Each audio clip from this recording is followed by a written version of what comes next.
정부는 공식적으로 일일 신규 확진자 1000명 시대가 올 수 있다면서 오는 일요일 거리 두기 단계를 또다시 격상할지 결정하겠다고 밝혔습니다. 그만큼 상황이 심각하다는 얘기인데 지금부터 이 비관적인 전망의 근거를 따져보겠습니다. 먼저 정부 발표부터 들어보시죠. 이러한 확산세를 지금 막지 못한다면 하루 1000명까지 확진자가 늘어날.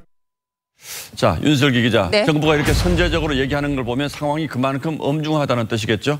네, 그렇게 볼 수 있습니다. 지금까지 최다 확진자 수는 지난 2월 29일에 909명인데요. 이른바 신천지 사태 때였죠. 당시 200명 안팎이던 환자 수가 어느 날 400명대로 뛰더니 다음 날에도 400명대, 그 다음 날 갑자기 900명대로 폭증했습니다. 공교롭게도 최근 양상도 이때와 비슷해 대체로 300명대던 환자 수가 어제 583명으로 뛰더니 오늘도 똑같이 500명대를 기록한 거죠. 자, 이 확진자, 그래프로 보는 확진자 증가 추이를 보면 그때나 지금이나 여기까지 좀 비슷한 건데 지금이 그때보다 더 우려스러운 상황이라고 하는 것은 이 전국적인 상황, 이것 외에 또 다른 이유가 있습니까? 네, 이 연령대별로 인구 10만 명당 이 환자 발생률의 경우 20대가 91.84로 모든 연령대 가운데 1위를 기록했습니다. 현재 20대가 고령층을 제치고 환자가 가장 많이 발생하는 나이란 거죠. 예. 그런데 이 20대 발생률이 한 달 전엔 74, 7월만 해도 52였는데 보시다시피 이 갈수록 증가세를 보여서 방역당국이 긴장하고 있습니다.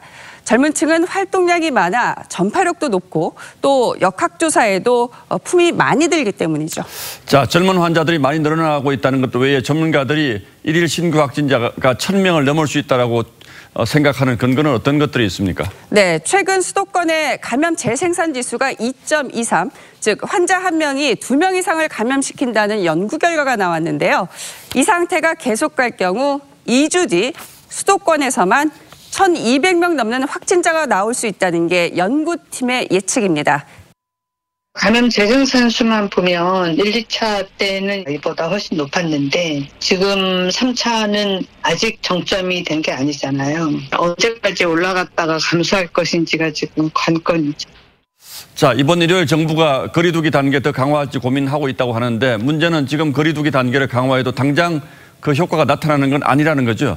그렇습니다. 말하자면 방역 타이밍이 아쉽다는 지적이 그래서 나오는 거죠. 거리두기를 강화해서 잡아놓지 않으면 2,000명, 3,000명 이런 미국, 유럽 같은 대유행을 막을 수가 없거든요. 그래서 감염 전문가들은 그 300명대 나왔을 때부터 진즉에 2단계, 2.5단계를 얘기해요.